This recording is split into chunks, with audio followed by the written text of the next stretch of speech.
কেন মৃত্যুর আগে দুর্যোধন শ্রীকৃষ্ণকে সবচেয়ে বড় পাপী বলেছিলেন? মৃত্যুর আগে দুর্যোধন শ্রীকৃষ্ণকে বলেন, তুমি বড় বড় যোদ্ধাদের সাথে ছলনা করে তাদের বধ করেছ, অস্থামা মিথ্যা মৃত্যুর সংবাদ রটিয়ে তুমি গুরু দ্রোণাচার্যের বধ করিয়েছ, তুমি তোমার মায়াজালে সূর্যকে লুকিয়ে রেখে জয়দ্রথকে বধ করিয়েছ, যুদ্ধক্ষেত্রে শিখণ্ডীটির সামনে রেখে ছলনা করে বিশ্ব পিতামহকে সরসজ্জায় পাঠিয়েছ, আর তুমি আমার প্রিয় মিত্র কর্ণকে ছলনার সাহায্যে মেরেছ, আর আজ তোমার ছলনাতেই আমার এই অবস্থা। শ্রীকৃষ্ণ মৃদু হেসে বলেন, দুর্যোধন, তুমি অধর্মের সিঁড়ি বেয়ে এতটাই উপরে উঠে গেছ, নিচে নামতেই ভুলে গেছ স্বভাবর্তী যোদ্ধাদের সামনে তুমি একজন স্ত্রীর বস্ত্রহরণ করেছিলে, তুমি মামা শকুনির ছলনার সাহায্যে পাশা খেলার নাটক করে পাণ্ডবদের হারিয়ে তাদের রাজ্য ছিনিয়ে নিয়েছিলে, যুদ্ধর নিয়ম ভেঙে সবার সাথে মিলে এক বালককে অন্যায়ভাবে হত্যা করেছিলে। এইসব কি ধর্ম ছিল?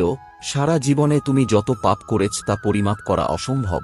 আর তাই তোমার মতো অধর্মী পাপীকে বধের জন্য এতটুকু ছলনা কিছুই